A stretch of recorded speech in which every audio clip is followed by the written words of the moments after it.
इसने आखिर तक अपने हाथों से उस प्रियतम के हाथों को नहीं छोड़ा, तो वो इस जीवन रूपी सागर से क्लेश रहित होकर सुखपूर्वक पार हो गया। ये बात गुरु की निष्ठा पर अच्छी तरह प्रकाश डालती है। हालांकि संसार के सभी कामों और सभी संप्रदायों में गुरु का स्थान सबसे प्रथम और सम्माननीय है, फिर भी संत मत में गुरु का स्थान ईश्वर से भी ज्यादा आदरणीय है।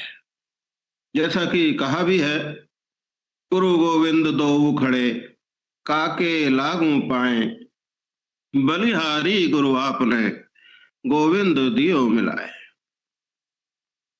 इस वर्तमान समय में 4 तरह की आध्यात्मिक परिपाटियां प्रचलित हैं। एक वैदिक, दूसरी तांत्रिक, तीसरी मिश्रित और चौथी है संत मत। इन चारों में गुरु का स्वरूप भी 4 ही तरह से सामने आया है। सबसे पहली वैदिक पद्धति को ही लें। इस पद्धति में केवल अनुष्ठान में गुरु का होना आवश्यक है। गुरु क्रिया का बताने वाला और क्रिया का संपादक और आचार्य भी है। गुरु की पूजा भी की जाती है इसमें, किंतु वो आराध्य नहीं है। इस पद्धति में गुरु केवल मार्गदर्शक है, आराध्य या प्राप्त करने योग्य नहीं है।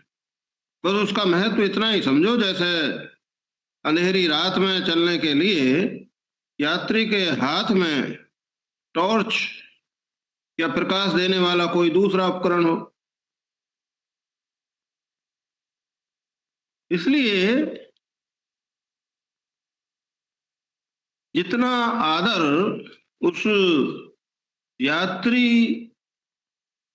के लिए टार्च या उस यंत्र का है, उतना ही आदर इस पद्धति के साधक के मन में गुरु का है। मतलब यह है कि ईश्वर प्राप्ति में यहाँ गुरु सहायक है, ईश्वर नहीं है। इसलिए साध निष्ठा और साधन निष्ठा केवल जरूरी है। दूसरी जो तांत्रिक पद्धति है, जिसे आगम पद्धति भी कहते हैं, इसमें गुरु आराध्य से अभिन्न है।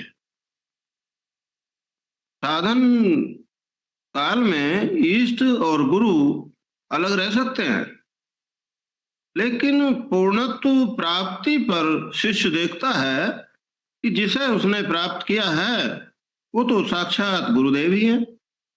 इसलिए इस पद्धति में साधन इसलिए है कि गुरु का आराध्य स्वरूप जान लिया जाए। इसलिए इसमें आराध्य निष्ठा के साथ गुरु निष्ठा भी जरूरी है। और तीसरी जो मिश्रित पद्धति है, जो पुराण वगैरह में बताई गई है, वैष्णव संप्रदायों में भी, इस्लाम धर्म में भी इसे स्वीकार किया। इन सब के अनुसार गुरु भगवान के वित्त धाम में शिष्य को उपस्थित करते हैं, किंतु पहले परम गुरु के सामने, फिर परम गुरु भगवान के सामने ले जाते हैं। और संप्रदाय भेद से श्री लक्ष्मी जी, गौरी जी, जानकी जी, राधा जी, शेषनाग जी, हनुमान जी, इस तरह ये परम गुरु हैं। और शिष्य के अपने गुरुदेव इन्हीं में से किसी प्रिय पात्र के प्रतिनिधि हैं। परम गुरु के बिना कोई भी साधक भगवान तक नहीं पहुंच सकता। इसी प्रकार इस्लाम में भी हजरत मोहम्मद रसूल अल्लाह सल्लल्लाहु अलैहि वसल्लम खुदा के रसूल और पैगंबर हैं। मुरीद पहले फनाफिल से एक होता है, फिर फना फिल रसूल और उसके बाद फना फिल्ला होता है। इस पद्धति में गुरु का स्थान आराध्य के समान तो नहीं है, लेकिन आराध्य के लगभग समान जरूर है। ज्यादातर परम गुरु की ही आराधना, उपासना और चिंतन की कथा महिमा इसमें चलती है।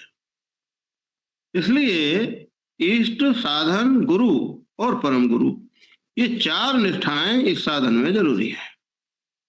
अब चौथी संत मत पद्धति है, जो वैदिक वगैरह इन सभी पद्धतियों से बिल्कुल अलग है। इसमें गुरु साधन का बताने वाला होते हुए भी साध्य भी है। वो साधन का निर्देशक भी है, पथ प्रदर्शक भी है और साध्य भी है। वो रहनुमा होते हुए मंजिले मकसूद भी है। किसी संत मत की शाखा में साधना की ऊंची भूमियों में, सहस्त्रार वगैरह में गुरु मूर्ति का ध्यान कराया जाता है, और कुछ में तो शुरू से ही गुरु का ध्यान लेकर चलते हैं।